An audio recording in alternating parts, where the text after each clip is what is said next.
What does it mean to open your heart? Why do people talk about it? Why is it important? What is it?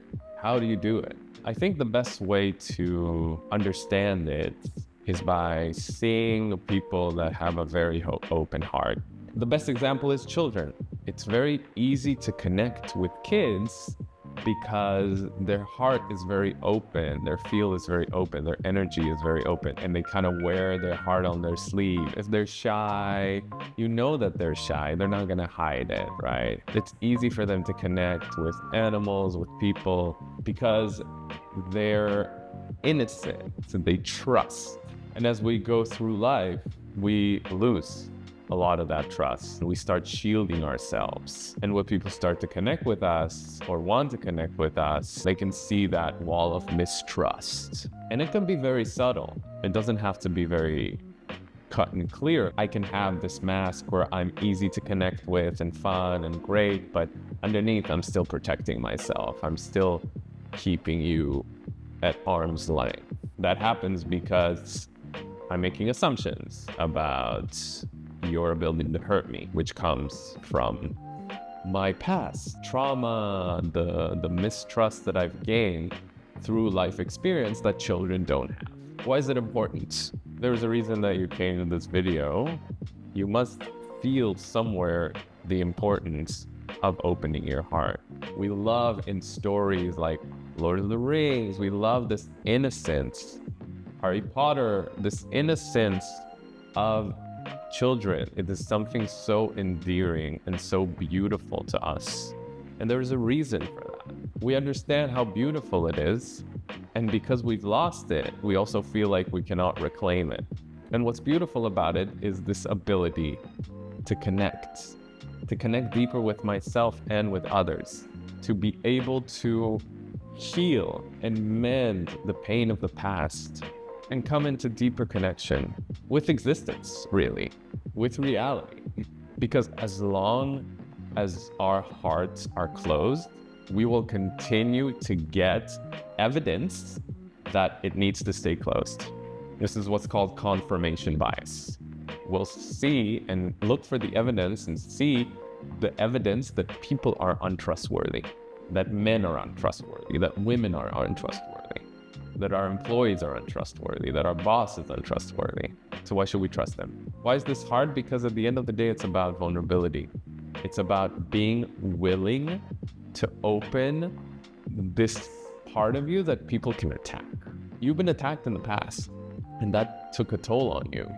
And you don't want to be hurt. You don't want to be hurt again. So it's easier to put a shield up and close yourself up and make assumptions about other people's intentions. The thing is that an open heart is the thing that most allows you to absorb life. It's just see the beauty of life. It's to have beautiful relationships. It's to connect with your community, with nature, with existence. A closed heart, these assumptions that you make about other people's intentions, they do two things. They confirm, like we said, confirmation bias, and they create a self-fulfilling prophecy, because the light you shine on others, what you see in other people is what you will receive. If you ask someone to betray you, unconsciously you're like, oh, they're gonna betray me. Subconsciously somewhere, then they want to give you what you want. They're gonna be in that light. That's why it's easy to get into a new relationship and a new love, because the person sees you in this idealized light. And it's much easier to act in that idealized light until that wanes away, and then it's much harder.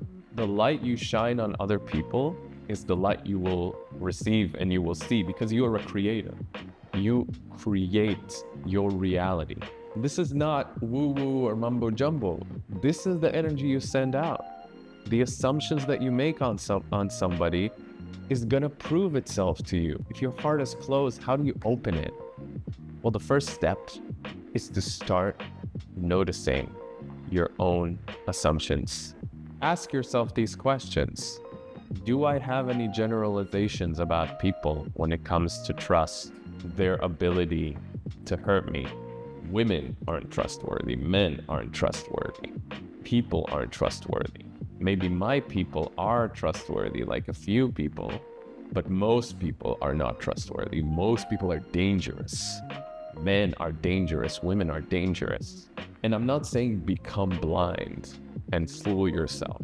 I'm saying get curious about how you feel and how those beliefs that you have unconsciously come out with people that you might want to connect with. If you're going on a date and your belief is men are dangerous, how are you reacting in this date with this person? What are your thoughts that are coming up? And it doesn't mean not to discern. Discerning is very important. But where are you discerning? And when are you making assumptions that have nothing to do with this person and what's happening between you?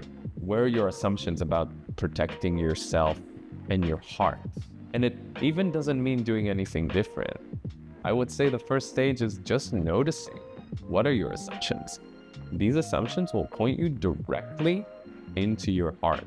And the purpose is not to regain perfect idealized innocence, but it's important to have an ideal to aspire to.